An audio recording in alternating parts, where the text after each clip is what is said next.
은퇴 후 시니어는 현금 흐름 창출에 이어 단계별로 금융에 대한 관심을 가지고 있습니다. 아직 부동산 자산을 많이 보유한 입장에서 현금 흐름 외에 원금 보장, 결세, 그리고 신탁에 대한 관심이 늘어납니다. 은퇴자를 위한 금융 4대 키워드에 대한 전문가의 조언을 통해 시니어 라이프 이사점을 살펴보았습니다. 은퇴자의 금융자산을 지키며 보다 원활한 현금 흐름 구조를 유지하는 데 필요한 은퇴자를 위한 금융 키워드와 금융가의 조언을 살펴봅니다. 특히 금융 종사자는 은퇴자가 관심 있어하는 금융 서비스의 방향성을 엿볼 수 있습니다. 안녕하세요. 저는 시니어 라이프 비즈니스를 연구하는 최학입니다. 구독하기와 알람 설정으로 최신 시니어 라이프 비즈니스 콘텐츠를 확인하시기 바랍니다. 김희곤 교보생명 수석 웰스 매니저는요, 고액자산가들의 자산을 15년 넘게 관리해온 베테랑이라고 합니다. 그는 최근 자산가들은 투자 수익률을 올리는 것보다 돈을 지키는 것에 더 관심이 많다고 전하고 있습니다. 그의 기사를 바탕으로 시니어가 생각해야 할 4가지 금융 키워드에 대해 말씀드리도록 하겠습니다. 첫 번째는요, 원금 보장인데요. 저축은행별로 예금자 보호한도인 5천만 원씩 나눠 예금에 넣어두는 이가 적지 않다고 합니다.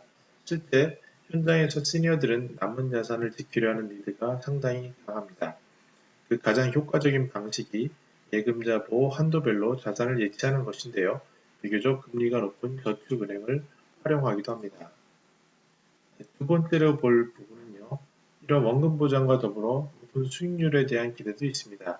자산가들이 주목하는 주식처럼 작업할 수 있는 펀드인 상장 지수 펀드 ETF라고 하죠.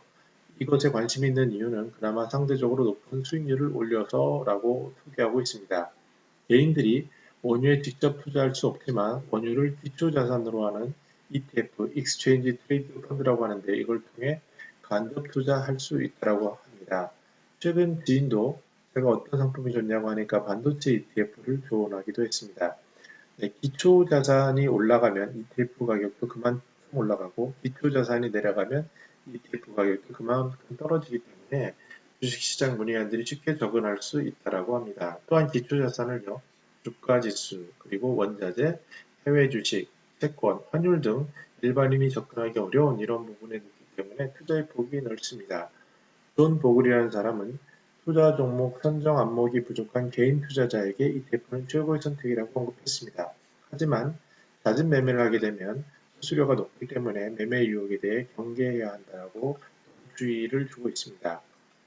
김 매니저는 다음으로 상속세 최고 세율이 50%나 되다 보니 투자 수익률로 돈을 건지는 것보다 상속세 절세로 나갈 돈을 피하는 것에 시니어들이 관심이 더 많다고 밝히고 있습니다.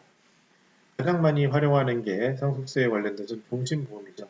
부모가 보험료를 내고 사망한 뒤에 자녀가 보험금을 받게 됨으로써 그 보험금을 가지고 현금이 부족한 부동산 자산가들인 경우에 상속세 재원으로 활용할 수 있기 때문에 활용되고 있는 그러한 상품이라고 볼 수 있습니다.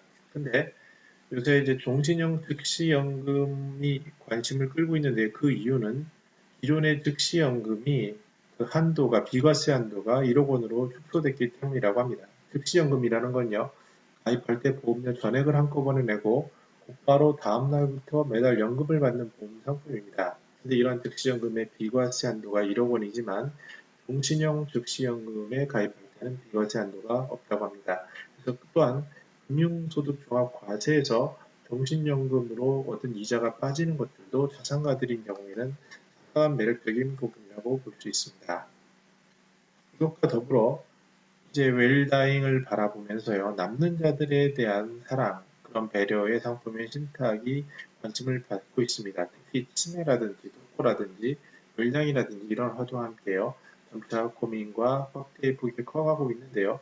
바로 사랑하는 사람 대상에 대해 자신의 자산을 남겨주고 관리하게 하는 신탁 상품이라고 할 수 있습니다. 여기서 중요한 것은 신뢰할 수 있는 기관 그리고 시스템 이런 것들이 중요해집니다. 네, 정리해 보겠습니다. 퇴직 후에, 은퇴 후에 시니어들이 금융 쪽에 관심을 갖는 것은 당연히 첫 번째 원금을 보장하는 겁니다. 그리고 현금 흐름이 부족한 부분을 채워줄 수 있는 어떤 그런 상품인데요. 특히 이제 주택을 활용한 주택연금 이런 것들도 들 수 있고, 네, 근로소득이 아무래도 적기 때문에 이런 부분을 상쇄할 수 있는 금융상품에 대한 관심이 높아집니다. 또한 무엇보다도 김일곤 매니저가 얘기하는 것처럼 늘리는 것보다 그 절세를 통해서 현금 흐름을 맞추는 것이 더 중요해질 수 있습니다. 그래서 이러한 절세에 대한 것들이 관심이 높아지고요. 특히 이제 별다행을 고려하면서 담당자들에 대한 관심인 신탁 쪽으로 자연스럽게 시니어들의 금융 키워드는 넘어가고 있습니다. 네, 혹시 이것 외에 은퇴자가 관심 있어 하는 금융 콘텐츠는 무엇인지요? 댓글로 남겨주시기 바랍니다. 저는 더 나은 시니어 삶 공동체를 연구합니다. 감사합니다.